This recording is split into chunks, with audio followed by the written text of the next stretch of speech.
चलिए हम लोग पढ़ रहे थे प्रश्नवाली 11.2। अब देखिए पहला सवाल हम लोग कर चुके थे, पहला सवाल हमने कर लिया था। अब देखिए सवाल नंबर इसके दूसरे का पहले सवाल पे दे रखा था इसने कि पहले सवाल और दूसरे सवाल में फर्क क्या है समझ लीजिए। पहले सवाल में दे रखा था कि त्रिभुज में दो रेखाएं क्या है, समांतर है, और अब ये सिद्ध करना है कि मान दे रखे होंगे और आपको सिद्ध क्या करना है, क्या ये रेखा समांतर है। जैसे देखिए सवाल नंबर पहला, त्रिभुज एबीसी की भुजा एबी व एसी पर, चित्र बना रहा हूं पहले,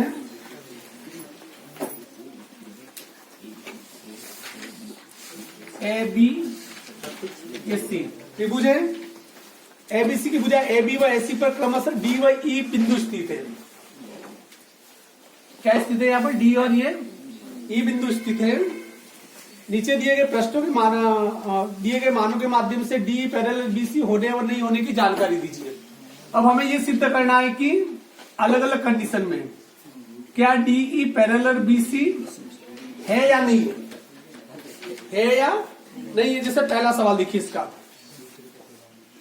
एबी बराबर कितना दे रखा है 12 सेंटीमीटर, एडी बराबर 8 सेंटीमीटर, ए बराबर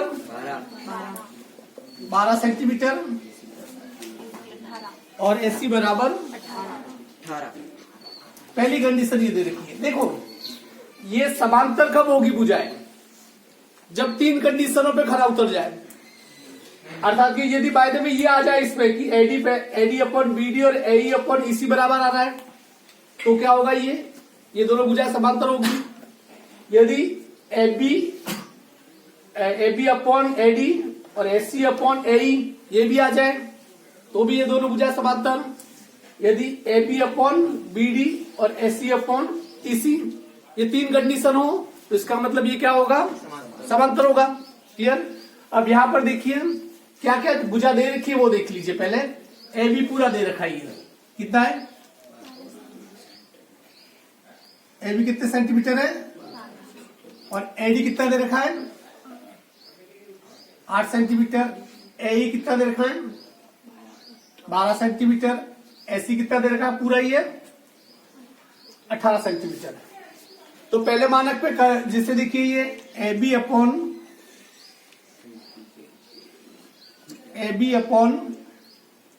एडी बराबर कितना है, देखो एबी कितना है 12 अपॉन 8, 4 दूनी 8, 4 के 12 कितना आ गया 3/2। इसी प्रकार एसी अपॉन एई, एसी अपॉन एई, एसी का मान कितना है 18 अपॉन ए का 12, 6 दूनी 12, 6 18 कितना आ गया 3/2। अतः A B upon AD is equal to AC upon एई।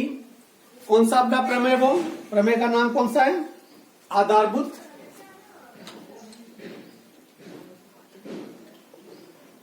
आनुपातिक प्रमेय से।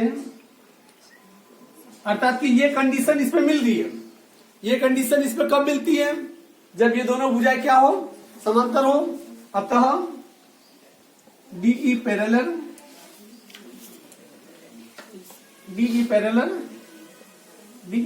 बीसी। अर्थात पहले सवाल की कंडीशन में डी और बीसी पैरेलल दोनों क्या होंगे, बराबर होंगे। इसका एक सवाल और देख लेते हैं, दूसरा देखिए। दूसरा सवाल दे रखा है, बोलना फटाफट। एबी बराबर कितना है 5.6, आगे एडी बराबर 1.4, एसी बराबर 9 और ए बराबर 2.1.8। ये कंडीशन दे रखी है। देखिए चित्र वही, ये ए, ये बी और ये सी। यहां पर देखिए ये डी ई, इसके मान देखो, ए बी का मान कितना है 5.6, ये पूरा कितना है 5.6, एडी बराबर 1.4, एसी बराबर वैसा ही है 9, और ए बराबर, इसे चेक कीजिए, ए बी दे रखा है, ए बी अपॉन एडी बराबर 5.6 अपॉन 1.4, पॉइंट से पॉइंट क्या हो जाएगा, पॉइंट से पॉइंट चलिए ना, 14 56, 20 मिनट लेट हो, कल से आना मत, घर पे रहो। अब इसी प्रकार देखिए, एसी अपॉन ए डिस्टर्ब, एसी अपॉन ए बराबर, एसी का मान कितना है 9, और ए का मान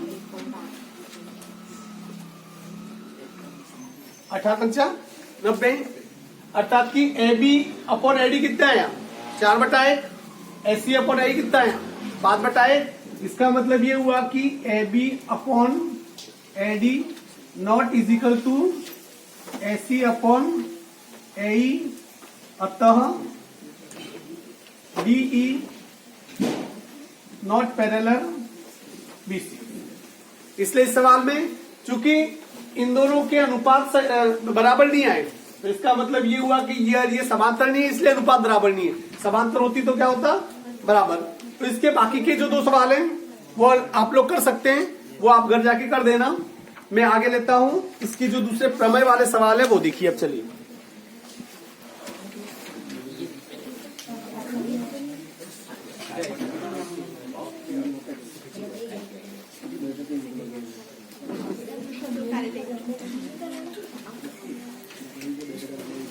तुम बोलते हो नहीं, धीरे धीरे बोलते हो नहीं, तुमने वीडियो में भी सुना होगा, ऐसे लगता है जैसे कि 4 चूहे मिलके आपस में किसी बिल में झगड़ रहे हो, ऐसे सुनाई देता है स्पष्ट, अंतर्राष्ट्रीय अपमान होता है।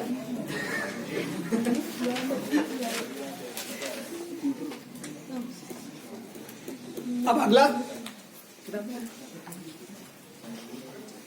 देखिए, अगला सवाल है। अब यहां से इनमें से कोई आ सकता है बड़ा सवाल, सीधे 6 नंबर का जो पढ़ने वाले। अभी ये छोटे छोटे सवाल तो इससे तो शायद ही आए। सवाल नंबर 3 देखिए,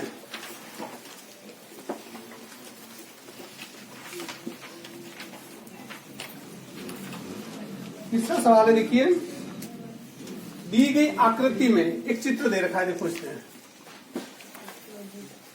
चित्र देख के आधे लोगों की तो सांसें फूल जाएगी। ये ए, ये बी और ये सी, ठीक है ना।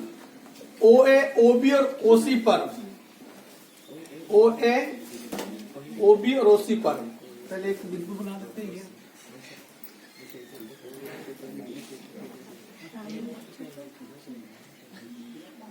समझो, इधर ये बिंदु ओ है, ठीक है ना। ओ ए, ओ बी और ओ सी पर जैसे एल लंब है ओ बी पर, एम लंब है ओ ए पर, एम लंब है ओ बी पर, और तीसरा कौन सा है, एन लंब है ओ सी पर। अर्थात कि ओ ए, ओ बी और ओ सी इस पे लंब है। जैसे एल देखिए,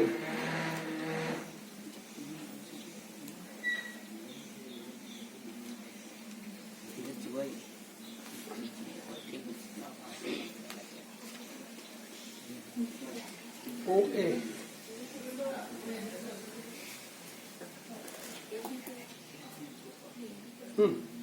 इसे ओ है, ठीक है। मैं एक पहले चित्र बना देता हूं, फिर समझा देता हूं।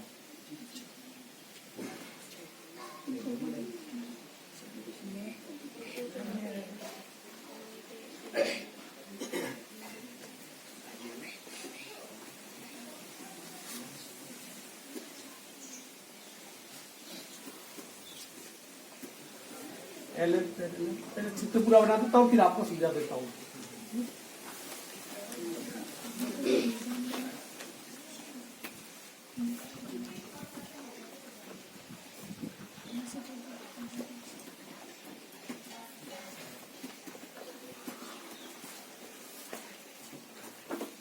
इसे समझिए चित्र क्या कह रहा है पहले। ये पहले चित्र ही समझ में आ गया तो आधा सवाल तो ऐसे हो जाएगा। ठीक है, आ गया। समझा दूं। हाँ, यहाँ पर पहले जो सूचना दे रखी है देखो, ओ ए पर क्या लंब है एल, ओ बी पर क्या लंब है एम, ओ सी पर लंब एल। इसे समझ लीजिए, ये ओ है, ओ है, इसके ऊपर ये एल, मतलब ये एल, ये कितने डिग्री का कोण बन रहा है यहाँ पर 90 डिग्री का। एम इसके ऊपर लंब है, ओ बी का है, ये ओ बी इसके ऊपर ये लंब है, और इसी प्रकार ओसी के ऊपर ये ओसी, इसके ऊपर क्या लंब है, ये एन लंब है। अर्थात कि यहाँ 90 डिग्री के कोण बन रहे, ठीक है ना। यहाँ पर और यहाँ पर चित्र में तो नहीं बनेंगे क्योंकि कच्चा चित्र है ये तो, ठीक है ना। ये बन रहे हैं। तो दूसरी बात, इस प्रकार से लंब बने हुए हैं कि, और क्या दे रखा है, L M parallel A B, ये भुजा और ये भुजा क्या है, समांतर है। पहली चीज, M N parallel A B C, B C, ये भुजा और ये भुजा समान है, जो समांतर है। जो भुजाएं समांतर दे रखी है उसमें देखिए, सबसे पहले हम लेंगे जैसे कि इस त्रिभुज को लेते हैं, क्योंकि इस त्रिभुज की ये दोनों भुजाएं समांतर है। और किसी भी त्रिभुज में यदि इस प्रकार से दो भुजाएं समांतर है तो आप हेल्प्स प्रमेय लागू होता है, ये आपको पता है। तो इसलिए सबसे पहले, बाकी किसी को नहीं छेड़ना है, इसको छेड़ लीजिए। त्रिभुज ओ ए बी में सिद्ध क्या करना है, एल एन पैरेलल ई सी, अर्थात कि ये भुजा और ये भुजा भी क्या समांतर है, ये सिद्ध करना है। ये और ये और ये और ये तो दे रखा है, ठीक है ना। हम सबसे पहले किसको लेते हैं, ओ ए बी। इन दोनों में ये भुजा कौन कौन सी समांतर है, A B parallel L N, क्यों दिया हुआ है। अतः थेल्स प्रमेय से, या वह अनुपातिक प्रमेय पूरा लिख सकते हो, पर अपन लिख सकते हो थेल्स प्रमेय से। अर्थात कि यदि इस त्रिभुज में ये और ये भुजा समांतर है तो कौन सा रूल लागू होगा, O L upon A L और O M upon B M लागू होगा। यदि किसी त्रिभुज की दो भुजाएं समांतर है तो वो जो समांतर भुजा होती है वो दोनों भुजाओं को समान अनुपातों में बांटती है। पिछले 3 दिन से पढ़ रहे अपन, तो यहां अपन लिख सकते हैं O L upon A L बराबर O M upon B M. पहली चीज क्लियर, बात समझ में आ गई। अब चूंकि ये, अब किसको ले रहे हैं हम, दूसरा त्रिभुज है आपके पास यहां पर जिसपे वो दे रखा है ओबीसी, ओबीसी क्या कर रहा हूं मैं, त्रिभुज ओबीसी में, ठीक है ना। त्रिभुज ओबीसी में भी ये भुजा समांतर है, इसका मतलब इसकी ये अनुपात और ये अनुपात क्या होगा, बराबर।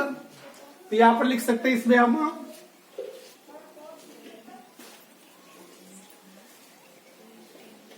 M N parallel B C. अतः थेल्स प्रमेय से O M upon B M बराबर ओ एन प्लस एनसी या सी एन। समझ में आ गई है दूसरी चीज भी, ठीक है, यहां तक क्लियर। अब यहां पर देखिए O M upon B M का मान कितना, ओ एल बटा एन, यहाँ O M upon B M का मान कितना, O N upon N C. ये दोनों में कॉमन है, तो इसका मतलब ये और ये भी क्या हो गया, आपस में समान। तो इसको लिख सकते हैं एक एवं दो के परिणामों से, इसको लिख सकते हैं O L upon A L बराबर O N upon N C. क्या कह रहा है देखिए, अब हमारे पास ये परिणाम है O L upon L, O N upon N C. अब ये कहां पर है देखिए, O L upon A L, O N upon N C. अर्थात कि ये और ये अनुपात और ये अनुपात बराबर कब हो सकते हैं, ये बराबर आ गए अनुपात, ये कब हो सकते हैं, जब ये दोनों भुजाएं क्या हो, समांतर हो, क्या हो, समांतर हो। अतः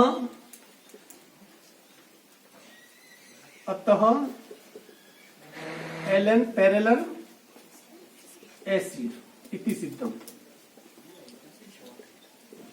बात समझ में आ गई? आपस एक बार देख लीजिए,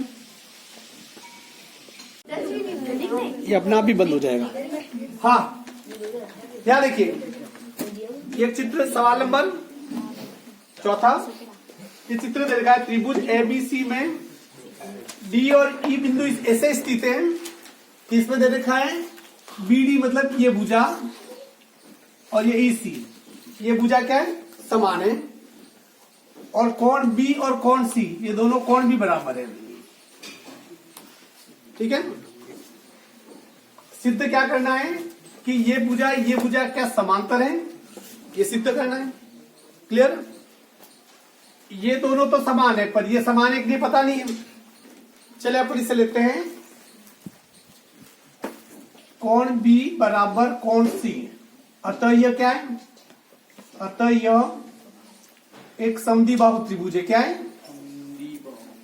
समद्विबाहु त्रिभुज की परिभाषा क्या होती है? जिसके दो कोण समान हो वो समद्विबाहु त्रिभुज होता है।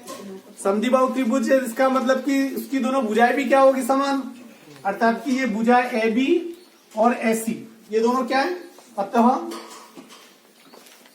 भुजा ए बी बराबर एसी। समझ आ गई बात? अब ए बी को कैसे लिखा जा सकता है? AD plus BD. इसको कैसे लिखा जा सकता है? A plus EC. और हमें अच्छी तरीके से पता है कि इस बीडी और ईसी का मान क्या है? बराबर। तो मैं इस ईसी की जगह बीडी लिखूं तो कोई फर्क पड़ेगा? नहीं पड़ेगा। एडी प्लस बीडी बराबर ए प्लस ईसी की जगह क्या लिख दिया? यहां लिख सकते हो ईसी बराबर बीडी, इसलिए ईसी की जगह क्या लिख दिया? बीडी। ये दोनों क्या हो जाएंगे? हट जाएंगे। इसका मतलब एडी बराबर ए, इसलिए एडी और ए भी बराबर हो गया। और पहले से क्या दे रखा था इसने? बीडी बराबर ईसी। ये और ये बराबर है, ये और ये भी क्या है? बराबर है। अतः एडी अपॉन बीडी बराबर ए अपॉन ईसी। और इसका अनुपात और इसका अनुपात समान है। तो इसका मतलब क्या हुआ? ये कब हो सकता है? जब ये दोनों भुजाएं क्या हो? समांतर हो।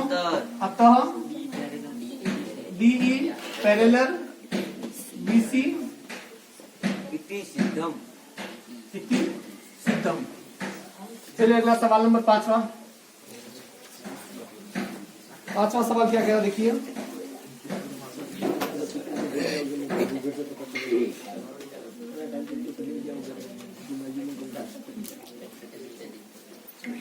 तब उतारने में टाइम क्यों लगा? हाँ, ये सवाल पांचवा देखिए। ये एबीसी एक त्रिभुज दे रखा है। इस त्रिभुज में जो पहले से दे रखा है, देखो डीई पैरेलल बीसी। डीई कहां पर है? ये भुजा और ये भुजा पैरेलल है। अर्थात कि जो भुजा पैरेलल है और जिस त्रिभुज में है, ये इशारा कर रहा है कि उसको पहले कस के पकड़ लो। एक इसका मतलब ये त्रिभुज लेना है। कौन सा त्रिभुज है? त्रिभुज ए बी सी में ये कंडीशन है। फिर दूसरा कह रहा है CD parallel E F. CD तो मैंने बनाया नहीं, बनाने में क्या टाइम लगता है? सीडी पैरेलल ई एफ, अर्थात कि ये भुजा और ये भुजा पैरेलल है। तो इसका मतलब दूसरी बार में कौन सा त्रिभुज लेंगे? A D C. इशारा कर रहा है नहीं, हमें तो इस थेल्स प्रमेय से मतलब है। यहां पर देखिए, इसको ले रहा हूं मैं। और सिद्ध क्या करना है? एडी स्क्वायर बराबर ए बी इंटू एफ। सबसे पहले त्रिभुज ए बी सी में क्या दे रखा है? DE parallel B C. अतः थेल्स प्रमेय से, ठीक है, थेल्स प्रमेय से देखिए, इसको लिख सकते हैं अपन इस पूरे त्रिभुज में ए बी अपॉन एडी, अर्थात कि ये ए बी अपॉन एडी और एसी अपॉन ई एफ लिख सकते हैं। एसी अपॉन सॉरी ए क्या क्योंकि देखो A B upon A D लिखा है तो ए सी अपॉन ए। बात समझ में आ गई? ठीक इसी प्रकार त्रिभुज, दूसरा त्रिभुज कौन सा है जिसमें ये कंडीशन मिल गई है दोनों एडीसी में, त्रिभुज एडीसी में, ठीक है ना। एडीसी में इसका मतलब एडीसी में ध्यान से देखिए, ये इसको लिख सकते हैं अपन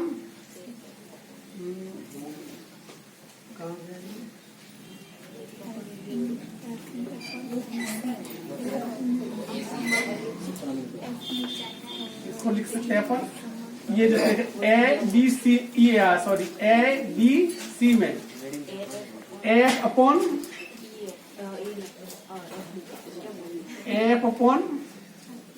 ए डी, और इसमें लिख सकते हैं ये sorry AD upon AD upon A F बराबर एसी अपॉन ए लिख सकते हैं। देखिए इस त्रिभुज में एडी अपॉन एफ और एसी अपॉन ए ये लिख सकते हैं।